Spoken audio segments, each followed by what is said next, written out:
Welcome to this explainer. Today, we're heading out on an epic chronological road trip to see how thousands of years of human struggle, innovation, and downright conflict have left this indelible physical mark on the English landscape. We're going to look really closely at how the very earth, stone, iron, and concrete all around us basically act as a historical record of exactly who we were and how we lived. So here's our itinerary for today. First up, ancient stones and Roman roads. Second, Normans' conquest and mighty castles. Third, Tudor romance and Stuart escapes. Fourth, forging the Industrial Revolution. And finally, Victorian wealth to Cold War. All right, let's dive right in. Just to set the scale of our journey here, take a look at this timeline. We are covering a truly staggering span of history.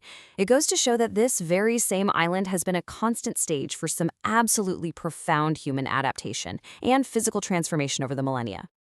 Okay, Section 1, Ancient Stones and Roman Roads, Surviving the Deep Past.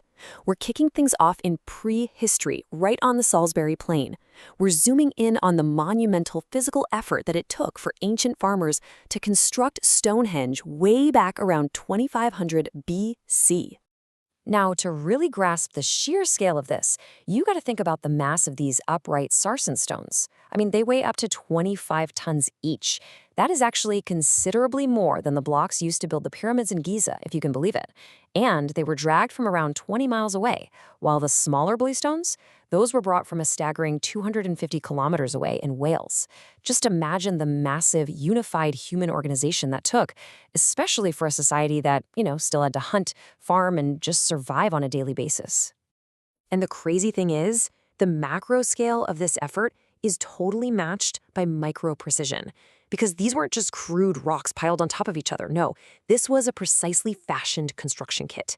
Using hundreds of stone hammers, they spent thousands of hours carving out a mortise and tenon system. So they were essentially slotting these colossal rocks together like giant ancient Lego bricks. But you have to remember, this wasn't just a building. It was an essential tool. The entire monument is built perfectly on a solar alignment. You see, for these early agricultural communities, accurately tracking the changing seasons, and especially the midwinter sunset and midsummer sunrise, well, that was absolutely vital to their farming cycle. It was literally a matter of survival. Moving on to Section 2, Normans' conquest and mighty castles, the bloody consolidation of power. Let's fast forward a bit to 1066 and see how this transitions into our next era. This is where the death of a king turned the entire landscape into a battlefield and brought about a seriously bloody consolidation of power.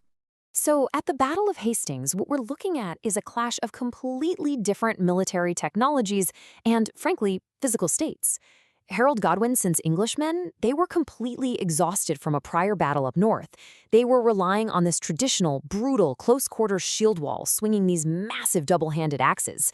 Meanwhile, Duke William's forces, coming from Normandy, were fresh. They were highly mobile, utilizing heavy cavalry and archers.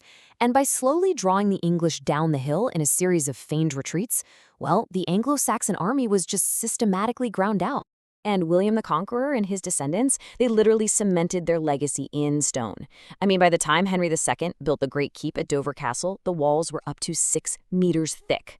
But, contrary to that sepia-toned, super muddy image we all kind of have of the Middle Ages, the interiors of these mighty keeps were actually incredibly vibrant. They weren't just bare rock. They were whitewashed, plastered, and totally filled with bright colors and tapestries. Whenever the king visited, the fortress transformed into this luxurious micro-city that supported a sprawling royal household of up to 1,000 people. All right, Section 3, Tudor romance and Stuart escapes, the personal dramas of absolute monarchs. The medieval world eventually gives way to the Tudor and Stuart eras, right? And this is where national politics were suddenly driven by these highly personal royal dramas that, quite literally, physically reshaped great estates. 1,000 pounds a day. Think about that. That is the equivalent of millions upon millions of dollars today. And it's what the Earl of Leicester, Robert Dudley, reportedly spent every single day during a 19-day visit in 1575 at Kenilworth Castle. He went all out. He built an elaborate private garden, set off fireworks that literally shook the earth, and even staged these incredibly absurd pageants featuring an 18-foot mechanical mermaid. And why? All simply to flirt with Queen Elizabeth I and secure his place as her absolute favorite. Now, fast forward a few decades to the bloody English Civil War, and the landscape once again provided a physical sanctuary, though this time under much more desperate circumstances. While fleeing parliamentarian troops after the Battle of Worcester, King Charles II literally hid all day in the branches of an oak tree at Boscobel House. And what's really amazing here is that he wasn't embarrassed by this at all. In fact, he turned this physical survival story into a cornerstone myth of his restored monarchy. He published bestsellers about it and even decorated houses with intricate carvings of that very tree. Which brings us to Section 4, Forging the Industrial Revolution, a Technological Transformation. Leaving all those royal dramas behind us, our road trip hits a massive turning point in Coalbrookdale. This is where the fires of industry would soon propel Britain into a completely new era of global domination. So the massive technological leap really happened when Abraham Darby introduced coke, and we're talking about a coal-based fuel here, not the drink, instead of the traditional wood charcoal. This was a total game changer. It allowed furnaces to burn much, much hotter for significantly longer, completely revolutionizing the entire process. They'd pour the molten iron into simple, custom sand molds that were then broken open to reveal the final cast. Almost overnight, iron could be mass-produced cheaply, sparking a technological revolution that forever altered the global landscape. And to prove the immediate physical impact of this breakthrough, the Darby family did something incredible. They built the Iron Bridge. Weighing in at 384 tons and cast in nearly 1,700 unique sections, it was essentially this gigantic physical PR campaign, bridging right over a river gorge. I mean, it left visitors utterly astounded. People were literally comparing this modern engineering marvel directly to the wonders of the ancient world. But if we look at historical paintings of that exact same valley, we can see exactly how rapidly this breakthrough changed the environment. A painting from the 1780s shows this lovely, green, verdant, genteel landscape, with wealthy tourists just admiring the new bridge. But skip ahead just 20 years, the paintings show a dark, almost dystopian, smoky scene of semi-darkness, illuminated only by the infernal glow of the foundry fires. It was honestly like a terrifying vision of modern industry just swallowing the natural world whole. All right, let's look at Section 5, Victorian Wealth to Cold War Existential Tensions.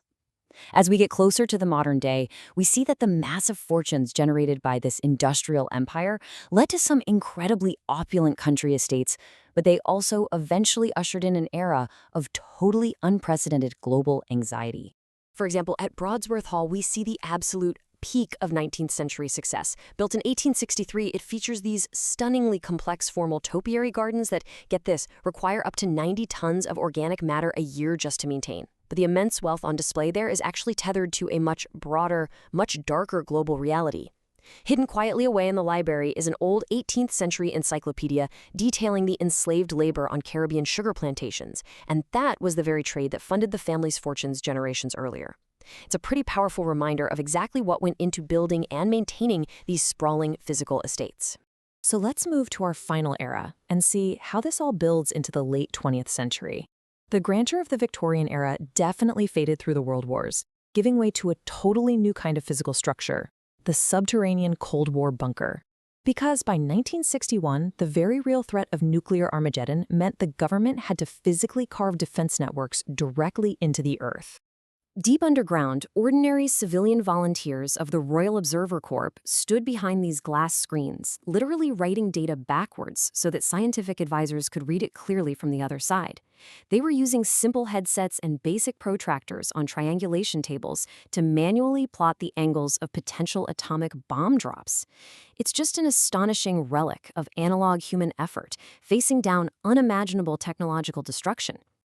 As we wrap up this explainer, we've seen how survival, power, and innovation have shaped everything from the painstakingly carved stones of ancient henges to the cast-iron bridges of industry, all the way to the reinforced concrete of underground bunkers. The landscape really is a canvas of our greatest triumphs and our deepest fears. So looking around us today, we kind of have to ask ourselves, what permanent mark are we actively carving into the landscape right now? And honestly, what is it going to say about us to the people who uncover it thousands of years in the future?